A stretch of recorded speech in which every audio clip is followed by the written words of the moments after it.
Cuenta la leyenda que existe un lugar donde circula un aire muy poderoso que es capaz de incrementar el bienestar en las personas. Esta energía vital se puede recibir en la mitad de un enigmático túnel en la base del Cerro Caliente. Dicen los abuelos que es allí donde el hombre más longevo del mundo, Santos Pastor, fue abrazado por el espíritu del Inca, donde recibió el hálito del águila real, prodigio que le ayudó a vivir hasta alcanzar la sorprendente edad de 126 años con 43 días, actual récord del mundo conocido. Hoy nos vamos en busca del túnel del tiempo de Camaná, en Arequipa, Perú.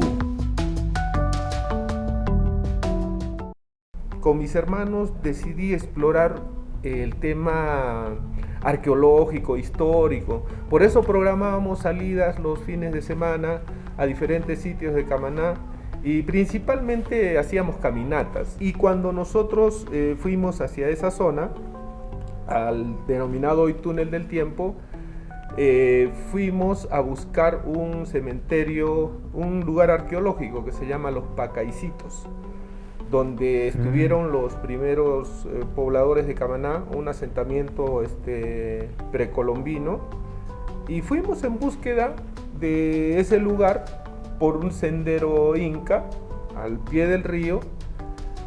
Pero uno de mis hermanos, mi hermano mayor, Jorge, había oído hablar de un túnel por ahí. Consulté con mi otro hermano Julio y me dijo, ya pues vamos.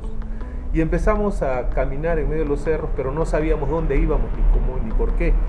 Hasta que llegamos a un lugar donde había un corte en el cerro. No se veía absolutamente nada, porque la excavación del túnel, ustedes han estado allí, es así, como una especie de codo.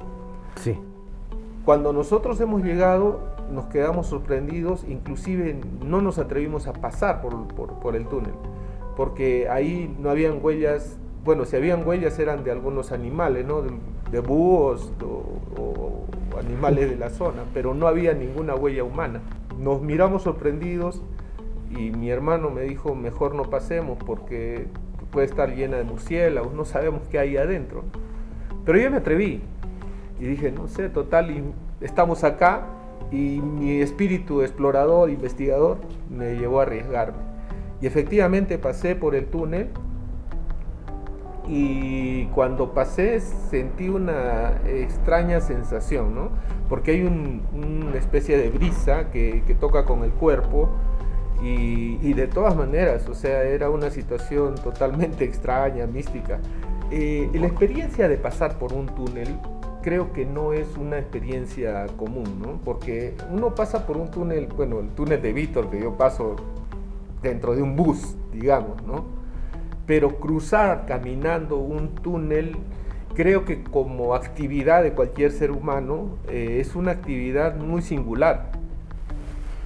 Solamente ese hecho. Entonces yo al pasar el túnel, ya después mis hermanos se animaron a seguirme con mucho temor también. Es cierto, habían algunos murciélagos que salieron, ni siquiera me atreví a ver qué animales eran, ¿no? Solo seguí caminando y llegué hacia el otro lugar. Entonces, después de pasar esa experiencia, porque el túnel es larguísimo, es como de 110 metros. O sea, no estaba colapsado, nada de eso. No, claro, el suelo estaba lleno de tierra, mucha arena, o sea, no... Ahora está mejor, más limpio, digamos. No, ahora ya hay una carretera, inclusive. En ese tiempo no había nada. Tanto así que cuando llegamos a la población y al día siguiente empezamos a compartir la historia, la experiencia del túnel, nadie... Si habríamos preguntado a 100 personas, ninguna sabía de la existencia de ¿2003 es esto? 2003. Ninguno sabía de la existencia de ese túnel en Camaná, nadie, absolutamente nadie. Entonces ahí empieza otra etapa ya de investigación, ¿no? Y el ver por qué ese túnel estaba ahí y cuál era la razón, porque un túnel en medio de la nada, prácticamente había un desierto previo, habían unos cerros y aparecía ese túnel. ¿Y qué función tendría el túnel? No sabíamos. En la misma monografía de Camaná encuentro una parte donde se habla de una construcción de un canal de irrigación que trataban de sacar agua de la zona de Pampatá, o sea, es contracorriente, ¿no? La quebrada del río, más o menos a unos 8 o 10 kilómetros, para que por ese camino el agua vaya subiendo y irrigue la Pampa Colorada, que era un sector que se encontraba más o menos de allí a unos 15 kilómetros, más o menos. Entonces, nosotros deducimos que esa ruta de ese canal había dado pie a la creación del túnel. O sea, el túnel era para que pase el agua por ahí, como una ruta de paso del agua para la irrigación. Se dio el descubrimiento del tema de Santos Pastor. ¿Por qué? Porque ahí en la misma monografía, que fue mi fuente primaria de información, le habían hecho una entrevista a Santos Pastor antes de fallecer, a los 124 años. Y se la hizo José María Morante, que era corresponsal del diario El Comercio. Entonces, esa entrevista salió publicada en el diario El Comercio el 5 de junio de 1934. Vive en Camaná, fuerte y con salud, un hombre que conoció al virrey La Serna. Esa entrevista logré ubicarla en el diario El Comercio, en los archivos del diario El Comercio en Lima, la original. Conocido también como Túnel del Águila Real, fue redescubierto el 8 de octubre de 2003 por un grupo de expedicionarios encabezados por Jorge Luis Rivera Salazar y por los hermanos Juan, Julio y Mario Gamarra Salazar, quienes, contando con datos fidedignos y guiados por conocedores de la zona, lograron dar con este túnel, ubicado en la base del Cerro Caliente, entre la zona de Pacaicitos y el Cerro Castillo, hacia el sector oriental, siguiendo la ruta de la margen derecha del río Camaná. El túnel tiene una longitud aproximada de 110 metros de largo, 6 de ancho y 3 de alto, y fue construido en 1871 en el trayecto del Canal de Miota, conocido también como Canal de los Chilenos, como parte de las obras de irrigación de Pampa Colorada, para irrigar 2.000 hectáreas de cultivo, obra que fue suspendida a causa del inicio de la guerra con Chile y por la falta de presupuesto. Según el texto de la leyenda, recopilada y escrita por el investigador camanejo, Dr. Juan Carlos Gamarra Salazar, se afirma que Santos Pastor, el hombre más longevo del mundo, trabajó en esta obra a la edad de 61 años, participando activamente en la construcción del túnel hasta terminar el orificio de interconexión, en la que se vio enfrentado a una situación inesperada, en vista que sufrió un accidente del que se salvó a causa de un extraño fenómeno al cual trató de darle explicación en su momento, pero no pudo, hasta que en una segunda oportunidad pudo apreciar con claridad renacer el espíritu del Inca entre las paredes de los cerros, en forma de alas de fuego, el mismo que lo llenó de una vitalidad singular. Según se asegura, otro de los motivos por el cual es denominado el túnel del tiempo es porque, al parecer, todo aquel que lo atraviesa sufre de extrañas sensaciones, fracciones de tiempo perdido, sensación de que el tiempo transcurre lentamente, en pocas palabras, distorsiones espacio-temporales. Dicha sensación no solamente es algo mental. Varios equipos de televisión regionales han llegado a testimoniar, al igual que los visitantes del túnel, que los relojes de los que atraviesan el túnel tienden a retrasarse hasta en 2 o 3 minutos. Igualmente, muchas personas aseguran sentirse vivamente energizados tras el pequeño paseo, como si una potentísima carga energética les renovase la vitalidad.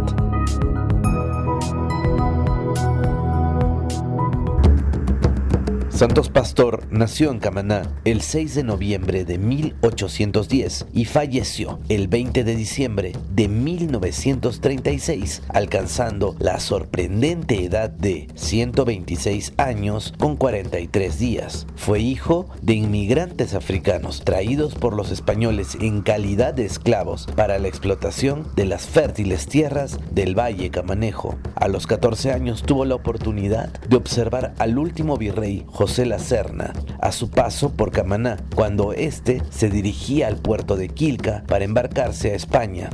En 1824, contando con la anuencia de su amo, don Jacinto Pastor, nuestro protagonista luchó como soldado del contingente del gran mariscal Ramón Castilla. En 1854, en la toma de Arequipa y el posterior derrocamiento del gobierno del general Rufino Echenique.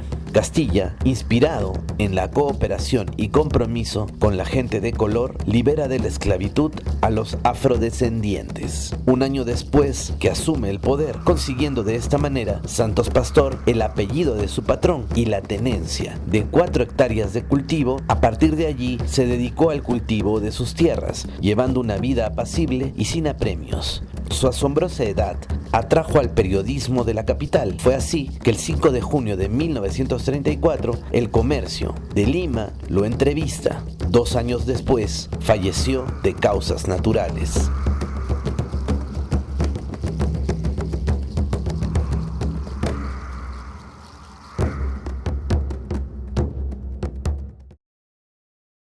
Con 2 amigos, Daniel Zúñiga en ese tiempo y Percy Ponce, logramos sacar la partida de función de Santos Pastor. Nos dimos con la sorpresa de que había vivido 126 años.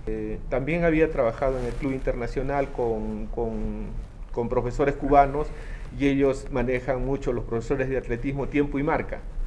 Entonces estaba con esa idea de tiempo y marca, y yo dije, si este hombre tiene 126 años, debe haber alguna referencia mundial de cuántos años tiene el hombre más longevo en la actualidad. Mi hermano, que tenía, periodista, que tenía un programa allá en Camaná y que tenía una sección de los récords Guinness, ¿no?, en su programa cultural, le dije, dime cuál es el hombre más longevo. Y al día siguiente me trajo un reportaje, porque en ese tiempo, en el 2004, el internet, si bien es cierto, lo usábamos, pero no tenía la fuerza de ahora, ¿no? Y me trajo, y allí pude ver a Shigeshi Izumi, el japonés que tenía el récord mundial con 121 años. Si 126 ha vivido Santos Pastor y el récord mundial es 121, caray. Exploramos un poco más, y ahí es donde ya encontramos a Jean-Louis Calmet de Francia, que había vivido 122 años. Ah, ya. Pero hasta 122, ya como la mujer que había tenido el registro más largo demostrado, ¿no? Nosotros ya teníamos la partida de defunción y la partida de bautismo. Entonces, con esos 2 documentos, yo viajo a Lima y voy a la Universidad San Martín, donde había hecho yo un posgrado de psicología deportiva, a pedir apoyo para que me hagan un video, o la edición de un video demostrativo de este récord mundial. Y efectivamente empezamos a trabajar en la isla con un productor, y de ahí de la Universidad San Martín, de la Facultad de Ciencias de la Comunicación, y logran sacar, con el trabajo de los testimonios, de la partida de defunción, la entrevista que se le hizo a Santos Pastor, demostrando en realidad que era un récord mundial. Entonces decidimos lanzarlo como el hombre más longevo del mundo, aunque no habíamos hecho ningún trámite en Guinness, pero teníamos los documentos demostrativos para en ese momento decir que era un caso de longevidad excepcional. Y a partir de todo esto ya empiezo a escribir la historia, ¿no?, que luego se convertiría en un libro. Uno de los bisnietos nos dio el testimonio de su abuelo, que había estado en el momento del fallecimiento de Santos Pastor, y nos relató cómo había sido, inclusive, ¿no?, porque él prácticamente fallece de cansancio de la vida, porque no tenía ninguna enfermedad visible. Y aquí me doy un pequeño espacio para contar una anécdota coincidente en el tiempo, porque quien descubre la partida de bautismo de Santos Pastor es mi abuelo, Carlos Salazar, que trabajaba en el archivo parroquial en ese tiempo. Ya hablamos del año 1930 y tantos, ¿ya? Y él lo conoce a Santos Pastor y le pregunta a Santos Pastor su edad, y Santos Pastor ni sabía cuántos años tenía. Él había pasado los 100 años y seguía viviendo tranquilo. Y mi abuelo curioso, investiga y encuentra su partida de bautismo. Y le dice a Santos Pastor, ¿sabes qué? Tiene 124 años. Santos Pastor se queda pensando, ¿no? Tan viejo estoy. Ni sabía cuántos años tenía. Y después se muere a los 2 años, ¿no? A los 126 años. Él fallece. Y también digo, el descubrimiento de otra situación muy importante, que fue la fotografía de Santos Pastor, Oh, ¿verdad? la hace su nieto, el nieto del fotógrafo que le tomó, Jesús Vergara Morris, que le tomó la foto a Santos Pastor en 1934. Me hago amigo del nieto, que se entera después Increíble. que yo había hecho ese descubrimiento, y el nieto descubre la foto de Santos Pastor. O sea, se dan 2 descubrimientos en 2 tiempos generacionales con los abuelos y los nietos. Es un fenómeno muy singular, ¿no? Nuestros abuelos, uno le había tomado la foto y el otro que había descubierto su partida de bautismo, y tantos años después, hablamos del 34 al 2004, al 2008, descubrimos tanto el nieto, Milton Ceballos Vergara, como mi persona, la partida de bautismo y la partida y la fotografía, ¿no? Apoyados lógicamente por los amigos que ya he mencionado, como Daniel Zúñiga, pero se da esa coincidencia.